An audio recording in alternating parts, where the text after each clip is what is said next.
Okay, welcome back.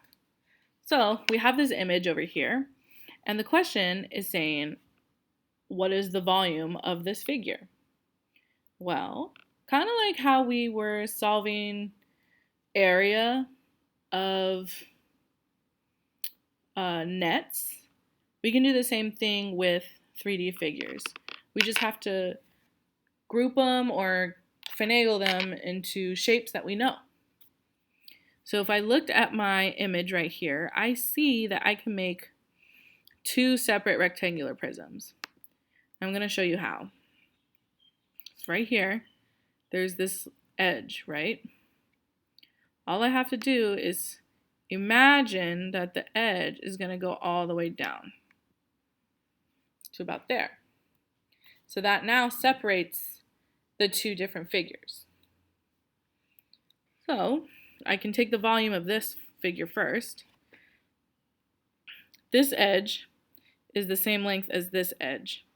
And this edge is going to be our height because it's the one that's standing tall. So 6 is going to be our height. And then the other two measurements, they're going to go on our face, or this little square right here. So that's going to be our length and our width. And really it doesn't matter because it's a square, so that means each side is 1 1/2 inch.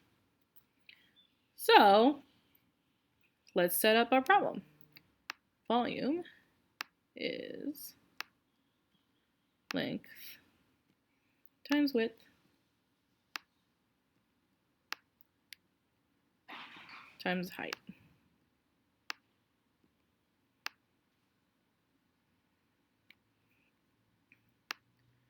We have 1 1/2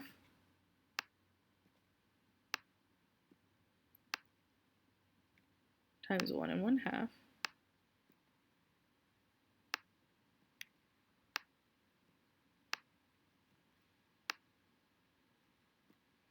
times 6.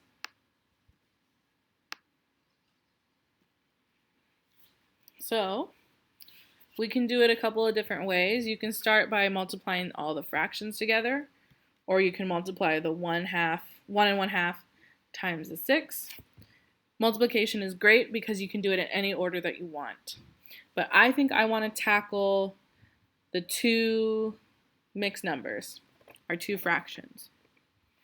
So if I were to make them an improper fraction, I'm just going to draw little arrows to simplify, to show that I'm changing it from a mixed number to an improper fraction. I know that my denominator is going to stay the same no matter what. I'm going to be multiplying them, and eventually I'm going to multiply them by 6. And this is my volume. So denominator times the whole number, 2 times 1 is 2, and then you add whatever is in the numerator. So 2 plus 1 is 3. And it's the same fraction, so it's going to be the same numerator. Just like that. Again, you can multiply in any order that you want. I'm just going to multiply the two fractions together. So multiplying my numerators together, 3 times 3 is 9. And that's over 2 times 2, which is 4, times 6. And if you want to put the 6 here in a fraction, any whole number over 1. It's a whole number, so all we have to do is put it over 1. And then we can multiply from here. 9 times 6 is 54.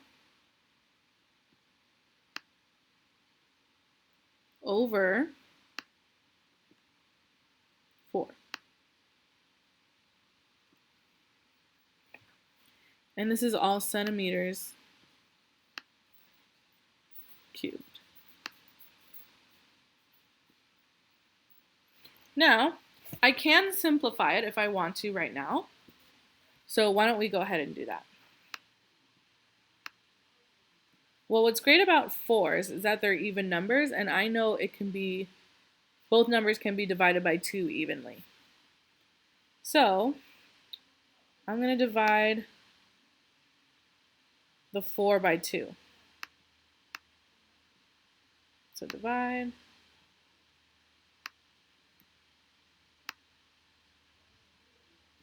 And what you do at the bottom, you got to do up top.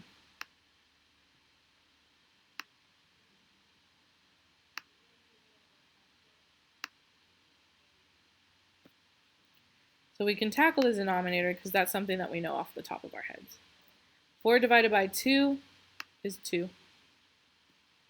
Now, 54 divided by 2. Well, 2 can go into 5 about 2 times. And you get left with the remainder of 1. So 2 into 14 goes 7 times. And there you go.